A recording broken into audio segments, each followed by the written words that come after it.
palavra exercício é uma palavra muito importante para nós sobre dois aspectos, tanto sobre o aspecto físico como sobre o aspecto mental. Todos nós sabemos que os profissionais da saúde sempre nos alertam que a atividade física é essencial para a nossa saúde, mas é importante que interiorizemos também que o exercício mental constante é essencial para a saúde da alma e para o processo, consequentemente, para o processo de evolução espiritual. Nós seres humanos, de maneira geral, temos ainda uma característica muito típica, que é o comodismo. Uma outra característica, reclamarmos, lamentarmos tudo aquilo que nos cerca e que interpretamos como coisas que não são boas. É uma verdade irrefutável que o planeta está num processo de conturbação bastante intenso. A humanidade está assim. Mas ela está assim agora, nos últimos tempos? Não. Nós sempre estivemos assim. O que muda? Então, por que nós temos a impressão, a sensação que as coisas pioram a cada dia? Por um lado, nós temos um crescimento sempre vertiginoso, digamos assim, da população encarnada no planeta. Hoje nós somos mais de 7 bilhões de indivíduos. 7 bilhões e tanto, eu sempre uso uma referência para que a gente tenha ideia de quanta gente é isso. Se nós fizéssemos uma fila de todos os encarnados e começássemos a contar a uma taxa de 1 por segundo, nós demoraríamos 200 anos para contar todo mundo. Então é muita gente. Além disso, a evolução maravilhosa, incrível da tecnologia da informação, como de todas as tecnologias, permite que as informações sejam veiculadas instantaneamente, rapidamente. Quando essas informações são boas, são positivas, são informações de amor, que maravilha. Mas é fácil nós deduzirmos, nós espíritas agora, quando lemos o capítulo 3 do Evangelho segundo o Espiritismo de Allan Kardec, que nós estamos num planeta de provas e expiações. E uma característica de todos os planetas de provas e expiações do universo, não é esse aqui apenas, do universo, qualquer um, são planetas habitados por humanidades onde o mal predomina. Então é natural. Por isso que é importante que nós estudemos o Espiritismo para verdadeiramente entendermos a vida. Então é natural que estejamos assim. Nós não somos assim. Ninguém é mau. Nós estamos com um grau de maldade que varia de indivíduo para indivíduo no coração. Porque se não estivéssemos com esse grau de maldade, nós não estaríamos num planeta como esse. Isso é óbvio. O capítulo 3 do Evangelho do Espiritismo, repito, explica isso. Onde estaríamos? Bom, se fôssemos plenamente perfeitos, 100% perfeitos, ausência total do mal no coração e presença total do bem, do amor, nós já seríamos deuses. Já estaríamos num planeta divino, o quinto grupo, que está explicado, referido no capítulo 3 do Evangelho, conforme eu disse. Então nós temos que ter ciência e consciência disso. Eu sou imperfeito. Nós, humanidade, de maneira geral, somos imperfeitos.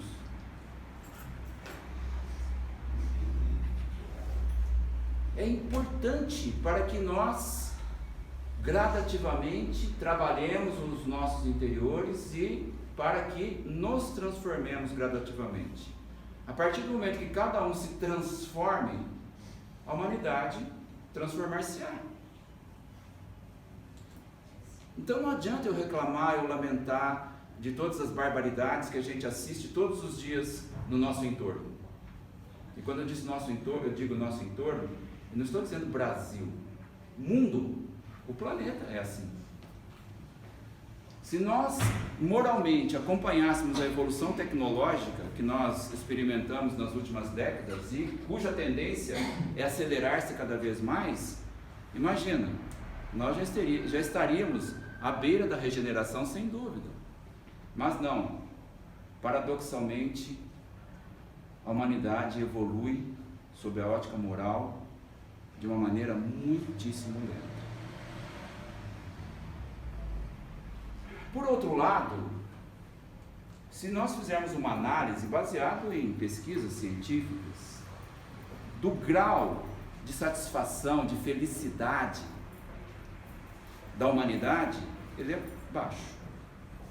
Então o que está acontecendo? Se nós pegarmos sob outro ângulo as estatísticas da Organização Mundial de Saúde, nós observamos que o crescimento das enfermidades é vertiginoso. As perspectivas para os próximos anos, próximas décadas, são ruins. Há uma tendência no mundo rico, nos países mais ricos, onde todos temos acesso a uma tecnologia diferenciada, tudo diferenciado. Isso não basta para que nos sintamos felizes. Esse é o paradoxo. E nos adoecemos cada vez mais, tanto do corpo físico, como nos acometemos dos transtornos psíquicos. E aí vem a pergunta: por quê? Por quê? Um ponto essencial, mas essencial, básico, difícil de conversarmos sobre ele fora do Espiritismo, porque a gente encontra as barreiras, os limites da matéria. Quando a gente ultrapassa o limite da matéria, fica difícil nós conversarmos com irmãos nossos que ainda não entendem essa questão. Mas é importante que nós tenhamos em mente que uma das causas precípuas desse adoecimento crescente da humanidade é o vazio. O vazio. O vácuo aqui parece que cresce cada vez mais. É um incômodo que eu não sei de onde vem. Mas não nos esqueçamos que existe todo um processo complexo para que compreendamos tudo aquilo que sentimos. Porque não é apenas o consciente que me explica, que responde pelos meus sentimentos, pelas minhas emoções. E aquilo que está mergulhado lá nas profundezas do inconsciente? Nós imaginamos que isso não nos afete, afeta muito.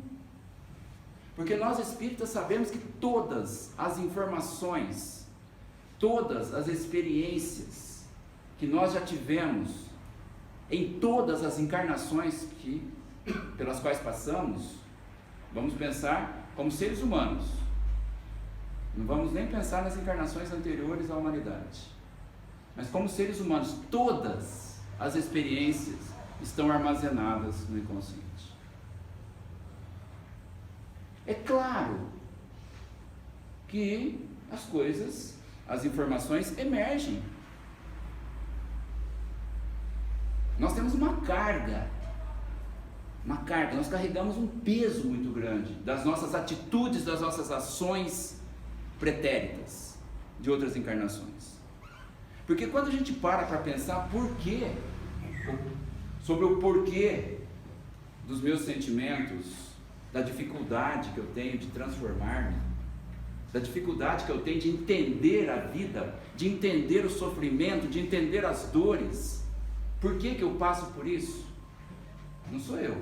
Nós todos seres humanos, nós todos passamos por isso. Nós todos espíritos passamos. Por quê? Porque nós criamos essa situação. Essa é uma questão fundamental também. Nós criamos as necessidades pelas quais passamos, de aprendizagem. O Mário colocou isso aqui na preleção inicial. Não há castigo superior, não há nada. Cada um de nós constrói o seu destino. Mas para que nós possamos nos aprofundar nisso, é fundamental que aprendamos o exercício existencial. E uma primeira questão que a gente coloca nisso, aqui neste slide tem 15 perguntas. Eu tenho mais 30 minutos para falar. Eu deverei trabalhar em cima de uma ou duas, no máximo 3. Numa outra ocasião a gente continua. E essas perguntas eu elaborei num curso que a gente ministra do Espiritismo para ser discutido entre os participantes.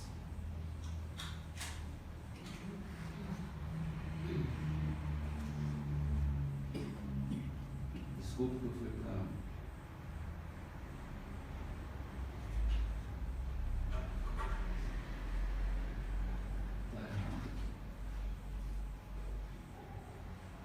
Então a primeira questão é essa.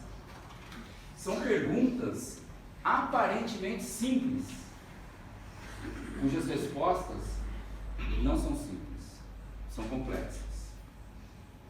E mesmo nós espíritas, muitas vezes nós cometemos equívocos quando respondemos essas questões.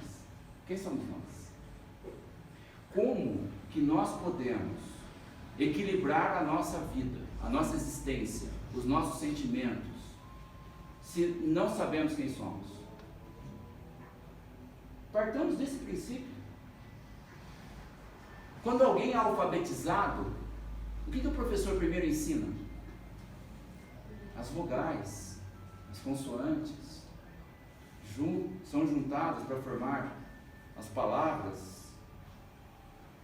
Não adianta eu saber o Evangelho de trás para frente, eu ter lido 255 obras espíritas, se eu não parei para refletir quem sou eu.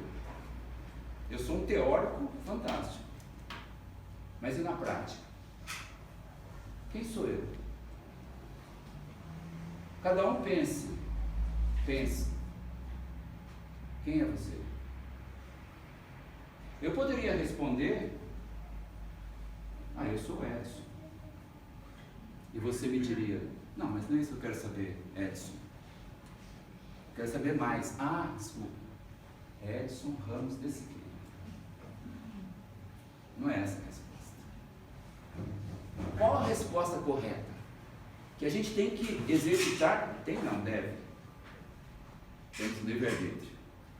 Que nós devemos exercitar todos os dias.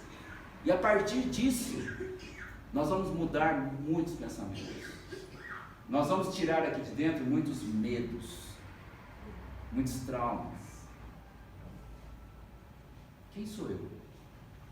Eu sou um espírito. E eu digo que mesmo nós espíritas cometemos equívocos com relação a essa resposta, porque muitas vezes eu posso chegar e perguntar: Nário, com toda a experiência que você tem no Espiritismo, me explique, para onde vai o meu espírito quando eu morrer? Essa pergunta está correta? Está corretamente elaborada?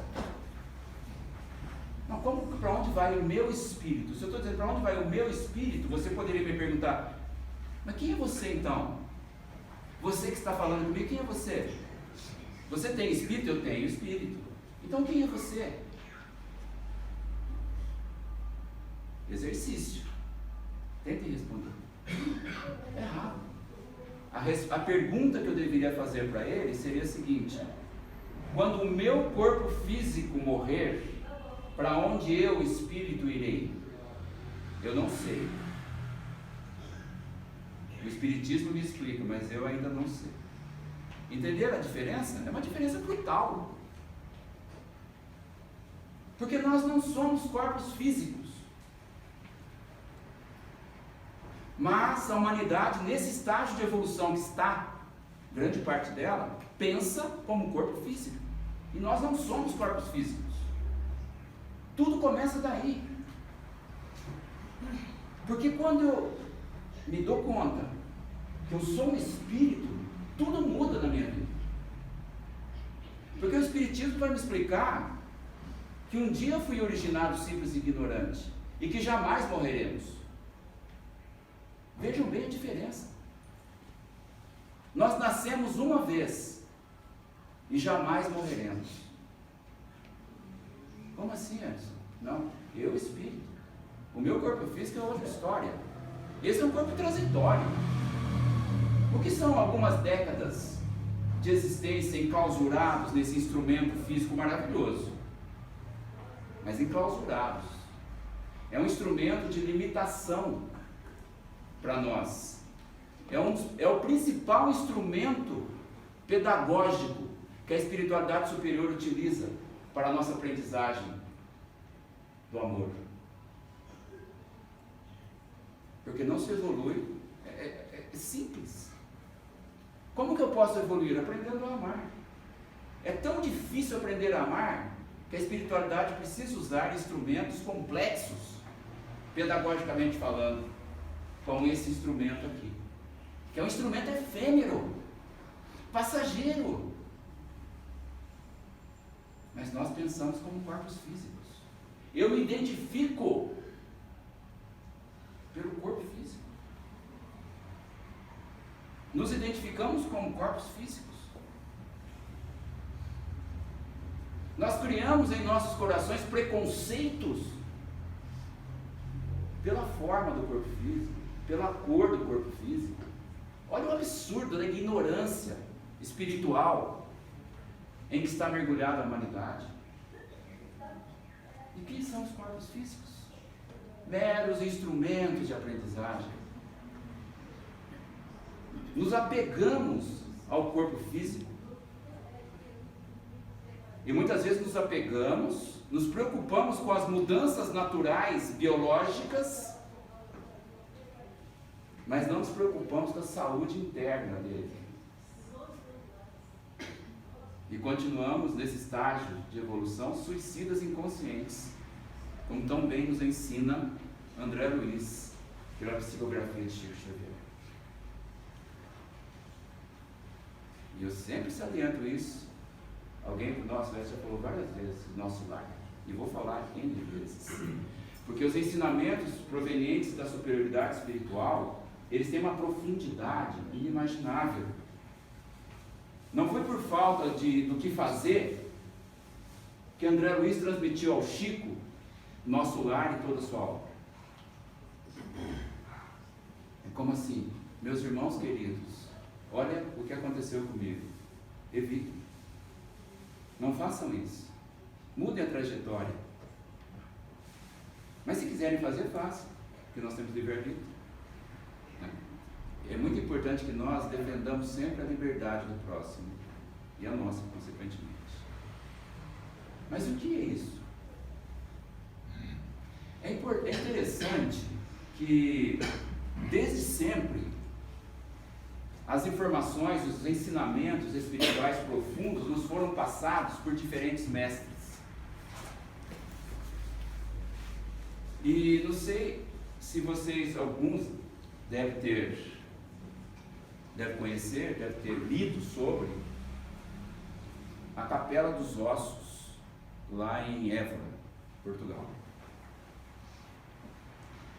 Essa capela é algo, eu tive oportunidade de um mês e meio atrás de estar lá, e eu sempre li, eu falei, é um lugar que eu não tenho o menor interesse em visitar, né? Capela feita de osso, mas vamos visitar. E foi um ensinamento para mim fantástico, porque eu não entendia o que era aquilo. Em verdade, foi construída por volta de 1600 pelos frades franciscanos. Lá tem uma igreja magnífica de São Francisco, um convento antigo que virou museu, e tem a capela. Essa capela, ela foi construída grande, não é uma capelinha, não, é uma igreja. igreja, chamada de capela, mas é uma igreja grande. E toda a parede é coberta por ossos. Mas imaginemos por fêmures. Isso aqui é um fêmur. Pronto. Né? Fêmur, esse osso aqui. Então, como que eles foram postos nas paredes? Assim. Com a cabeça para fora. Então, um do lado do outro. Imagine a quantidade de ossos que foi utilizada ali. E nos cantos das paredes, as cabeças. Ali no canto, entre o teto e a parede, cabeças, enfeitando os pilares, como aquele pilar onde está a caixa de som, seria um pilar repleto de cabeças. Eu contei, num pilar tinha 100 crânios. 100. Um pilarzinho. Então diz a história que na época os franciscanos fizeram esse projeto e foram abrindo todos os túmulos possíveis no cemitério da cidade e cidades vizinhas, porque eles precisavam de muitos ossos. Então, se a gente não se aprofunda para entender o porquê, a gente fala, que barbaridade, falta do que fazer. Não é falta do que fazer, foi uma lição para nós, porque na entrada da capela, olha o que está escrito: nós ossos que aqui estamos, pelos vossos esperamos.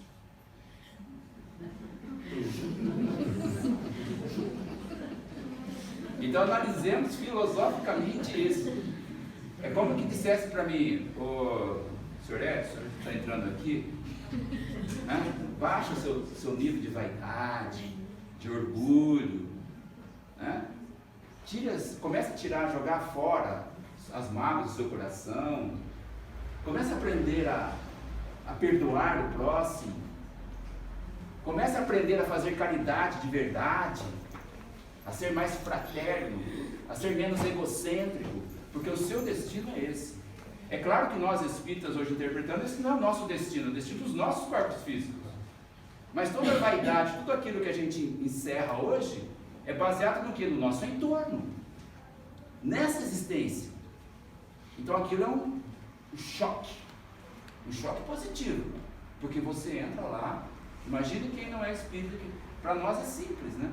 Porque a gente entende. Inclusive, uma reflexão que eu tive, certamente um desses ossos eu devo ter usado na encarnação. Pode ser, não é uma probabilidade? Ou é isso que eu estou falando é uma coisa absurda? Não é. Isso faz parte do exercício existencial. Faz parte do exercício existencial. Então vejam que as lições espirituais, as verdades espirituais, elas nos são transmitidas por diferentes vias. Por diferentes vias. E essa é uma lição. Coincidentemente, alguns dias depois, eu li uma matéria do Divaldo Pereira Franco, que lá esteve, e também tecendo um comentário sobre o significado daquilo. Então o que é isso aqui? É um conglomerado de elementos químicos, juntados, e a esse conglomerado dado vida pelo princípio vital, preparando o instrumento para o princípio inteligente utilizá-lo por um período curto. E a vida continua depois. A vida não tem solução de continuidade. Nós, por erros mentais, comportamentais, nós paralisamos o processo evolutivo por muito tempo. E essa paralisia se deve à ignorância espiritual. Ignorância espiritual. Esse termo não é pejorativo. Nós ignoramos mesmo as verdades. Agora, nós espíritas, nós temos uma responsabilidade maior. Porque todas essas informações estão inseridas na literatura espírita. Algumas precisam ser decifradas, decodificadas. Por isso que o espiritismo deve ser estudado e não apenas lido. Não apenas lido. Estudado. Com muita profundidade. E não adianta, vou repetir, nós sermos teóricos. Apenas teóricos. A teoria é fundamental, mas sem a prática, a gente vai continuar dizendo: para onde vai o meu espírito? Eu sou o espírito. Eu brinco quando faço essa palestra, assim, um exercício interessante que a gente poderia fazer: olhar no espelho sem que ninguém esteja vendo, senão vai achar que nós saímos do eixo. Olhar para aquela imagem que aparece no espelho e dizer assim: essa imagem que eu estou enxergando não sou eu, é a imagem do meu corpo físico, do meu corpo físico transitório que eu estou usando agora. Eu não me lembro qual a imagem que o meu corpo físico tinha na encarnação anterior, nem na outra, e nem na outra, e nem sei qual será a imagem que o meu corpo físico terá na próxima. Mas essa imagem é do meu corpo físico. Então isso nos facilita o desapego da matéria. E veja, nos apegamos a uma matéria que está longe do corpo físico. Nos apegamos à matéria, de maneira geral, né? E pela matéria nós ficamos estagnados, mesmo após o desencarne, por muito tempo. Podemos ficar. É a perturbação pós-desencarnação que tem diferentes causas, mas a principal é o apego ao que quer que seja. Ao que quer que seja. Os nossos mestres espirituais sempre nos chamam a atenção. Chico Xavier é um deles, e tantos outros. Desapega-te. Porque apego não é sinônimo de amor. Se fosse, tudo bem, apega-te. Mas apego não é sinônimo de amor. Amor é outra coisa. Pelo que quer que seja. Porque muitas vezes nos apegamos a determinadas situações em que causamos, no caso de irmãos nossos, nós criamos um processo obsessivo. E a gente não presta atenção nisso, não percebe.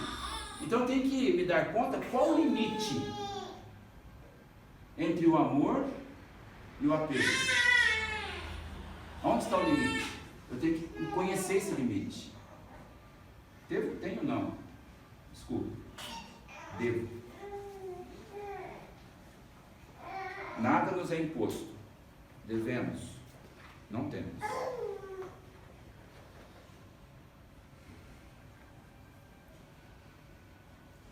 De onde você veio? Eu vim de casa para chegar aqui, assistir a palestra, no meu caso, fazer a palestra. Não é isso que eu te perguntei. De onde você veio? A resposta é mais profunda do que essa, mais complexa. Entendi. Eu vim do útero de minha mãe. Não, isso é errada a resposta. O seu corpo físico, sim, foi gerado no útero de sua mãe. Você, sim, passou um estágio sentindo o calor do amor materno da sua mãe. Mas você não veio de lá. Você passou, sentiu a energia, positiva ou negativa, né?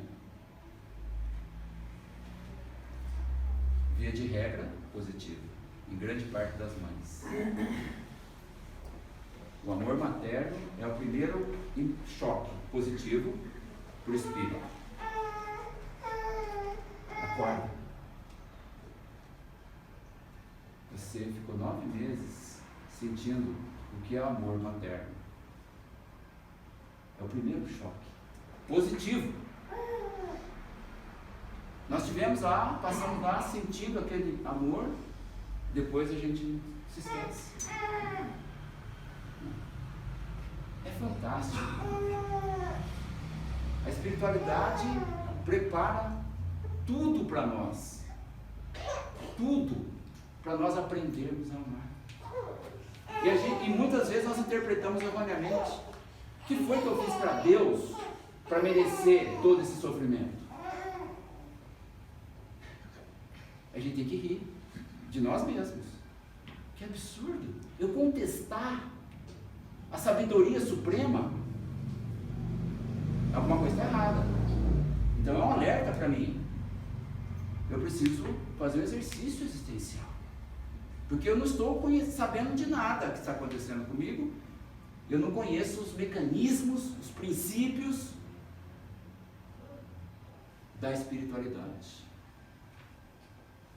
Mas se eu não souber quem sou eu, a primeira questão, eu não consigo saber nada mais. Porque vejam bem a importância disso. A partir do momento que eu saiba quem eu sou, que eu nasci uma vez e jamais morrerei, eu tenho a convicção que a vida continua. Ora num plano, ora em outro plano. E para que plano iremos depois, Edson? Para o plano que cada um de nós escolher. Até isso é automático. Mas escolher em que sentido? É uma questão de padrão vibratório. É padrão vibratório. Não é à toa que o Espiritismo tem um pilar chamado científico. O pilar científico desmistifica muitas coisas que foram erroneamente plantadas em nossas mentes.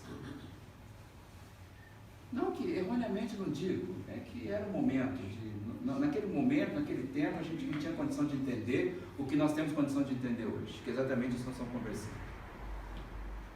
Mas que hoje nós temos que ter consciência que existem muitas fantasias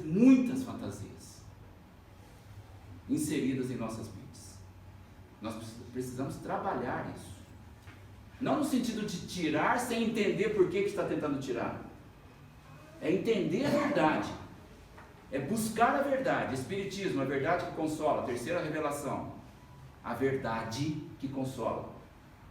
Quem aqui poderia dizer em sã consciência, eu não quero saber da verdade? Todos nós queremos a verdade, seja ela em que tema for, em que circunstância for. Sem a verdade, nós não saímos da estagnação. Mas uma certeza nós temos. Nós perdemos um tempo absurdo em cada encarnação. A eficácia nossa nesse estágio que estamos é baixíssima. O aproveitamento é baixíssimo em termos de aprendizagem.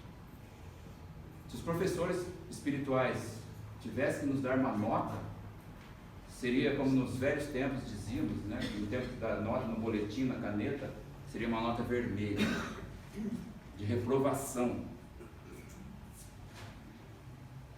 Cá estamos numa escola fantástica, maravilhosa, que é a escola de vida, mas somos péssimos alunos. Precisamos começar do beabá, das vogais, aprender as vogais, as consoantes, a formar as palavras. Não adianta eu querer escrever uma obra literária sem saber escrever. Se quer escrever, o meu nome. Então, de onde nós viemos? Nós viemos do plano espiritual. Onde será que eu estava? Qual sintonia, qual frequência vibratória era minha? Não sei. Muito boa, não era? Porque eu estou no planeta de provas e expiações. Essa é outra coisa interessante, importante. Localizar-se geograficamente no universo. Há muitas moradas na casa de nosso Pai. Nós estamos em uma delas. E essas moradas não são apenas as moradas que nós entendemos sob a ótica física, astronômica. São as dimensões. Que até isso, a física já está se aprofundando e chegando à teoria, à comprovação, não chegou ainda, mas chegará, a comprovação do multiverso, não do universo. Dos universos paralelos. Então as dimensões dependem do que? Da nossa sintonia, da nossa frequência vibratória. Olha que coisa bacana. Já estou saindo da fantasia, estou eliminando a fantasia. E aí só que eu começo a ficar mais preocupado, porque eu começo a concluir que a responsabilidade minha comigo mesmo é muito grande. Que não adianta eu ficar pedindo para Deus tirar o egoísmo do meu coração, a mágoa, o orgulho, a vaidade. Eu tenho que trabalhar para isso. Porque eu crio o meu destino. Eu sou orientado, nós somos orientados, sim. O Mário chamou muita atenção hoje para nós isso. Ele disse que todos os dias nós temos N oportunidades de evoluir. E outra coisa que ele disse, que nós temos, cada um de nós, olha o privilégio que nós temos. Que a gente não se dá conta porque que cada um pense consigo mesmo. Qual foi o último dia que eu conversei com o meu mentor espiritual? Quando que eu agradeci o meu mentor espiritual pelo dia que ele atravessou comigo e me orientou. E que apesar de ter acontecido tantas coisas complicadas comigo, poderiam ter sido piores se ele não tivesse me orientado. Isso é o exercício existencial. Mas não, a gente fica pedindo para Deus, Jesus, falando para eles o que eles devem fazer.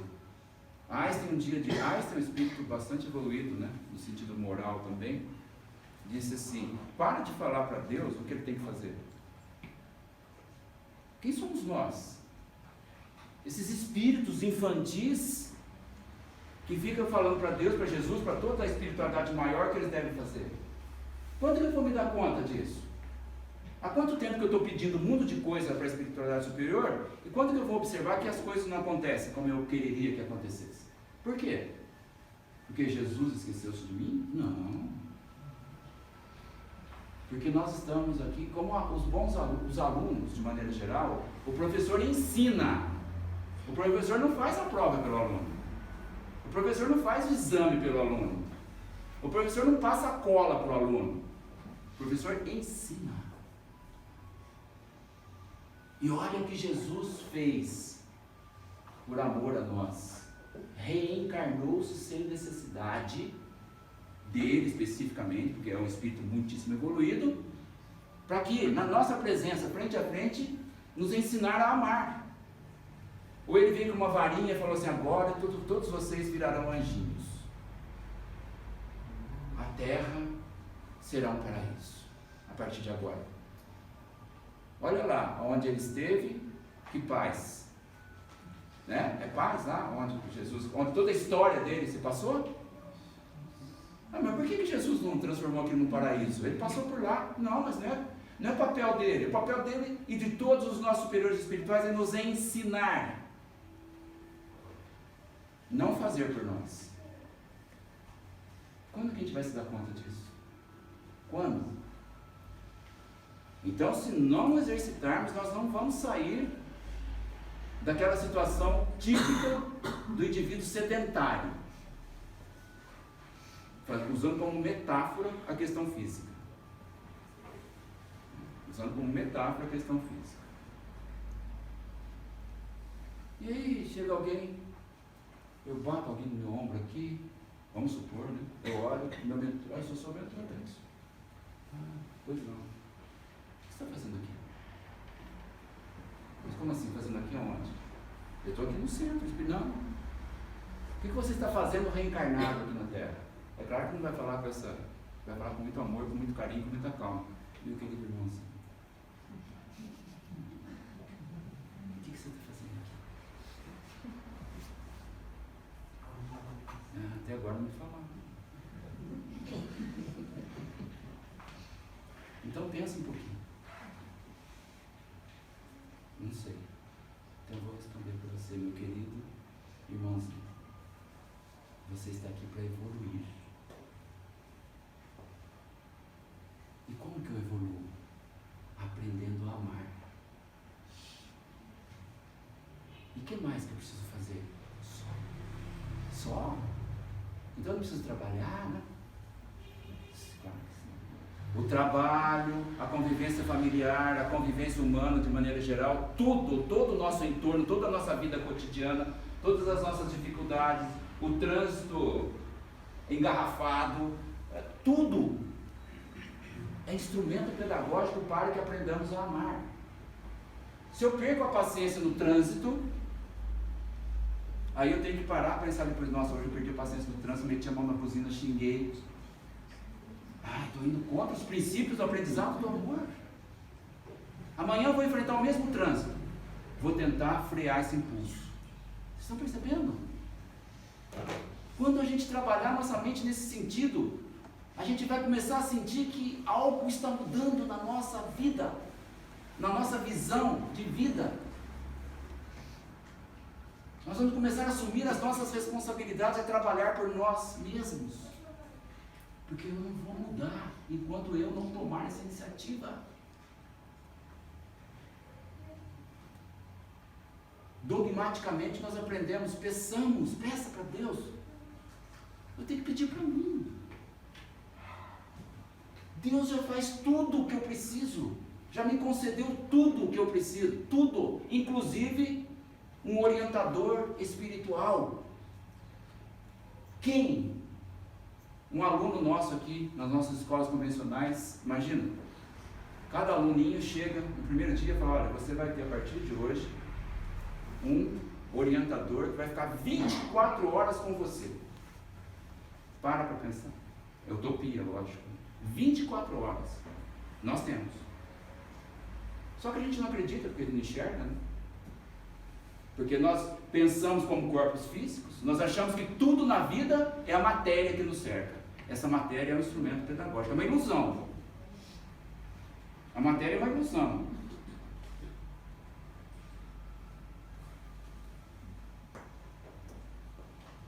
Para a nossa aprendizagem. Porque um dia a gente vai chegar lá, a um determinado momento. A gente tem ouvido muitos médicos dizerem, a gente já leu na internet talvez, mas há uns dias atrás um médico que trabalha com doentes terminais, ele falou da experiência dele. Que ele nunca viu, que normalmente, quer dizer, os pacientes terminais, quando estão no finalzinho, eles não lamentam por terem aplicado mal o dinheiro que eles têm, por ter feito erros nas questões materiais, mas eles lamentam o tempo que perderam sob a ótica espiritual. O tempo de convivência com a família, atenção para a família, atenção ao próximo, obras de caridade, etc. e tal. Isso é a dor que bate neles. Isso é cientificamente comprovado. Porque lá, quando a gente está na fase de transição, a gente começa a enxergar coisas que a gente não enxergava enquanto estava aqui, entorpecidos pela matéria ilusória. Então essa é a realidade. E só para encerrar, eu vou colocar uma reflexão, que seria a quarta, mas não vou me aprofundar nela. O que determina o nosso tempo de permanência na Terra? Então, só para encerrar, eu vou dizer o seguinte. Uma reflexão também que Galileu Galilei, mediunicamente, ele passou algo mais ou menos similar. Alguém me pergunta, Edson, quantos anos você tem? O meu mentor espiritual chegou, Edson, quantos anos você tem? Aí eu tenho 61. Não, você não tem 61. Mas quantos anos eu tenho então? Vamos falar sobre a ótica do corpo físico, agora material. Você não tem mais 61. Você tem X anos. Como X? X é uma incógnita, não sei. 61 anos já se passaram. Nessa encarnação, eu já tive 61 anos de oportunidade de aprender a amar. Já foi. O que eu fiz está feito. O que eu não fiz, não está feito. Não adianta eu lamentar, escavar o passado e me arrepender e me escabelar. O que eu devo é aproveitar os X anos que eu tenho. Esses verdadeiramente eu tenho. Pode ser 1, 2, 10, 30, não importa. Não importa. E não nos cabe saber. Ação a cada segundo na direção do amor. Para que amanhã, depois, não choremos. Que a nossa consciência não doa. Quando eu chegar à conclusão, quando me for mostrado lá no prontuário espiritual, a ineficácia, a inércia a qual estive submetido espiritualmente nessa encarnação. Pensemos nisso. Isso é a base de todo o processo reflexivo que realmente nos propicia mudanças visíveis, profundas. Em nós, espíritos. Que a paz de Jesus, nosso Mestre, esteja sempre conosco.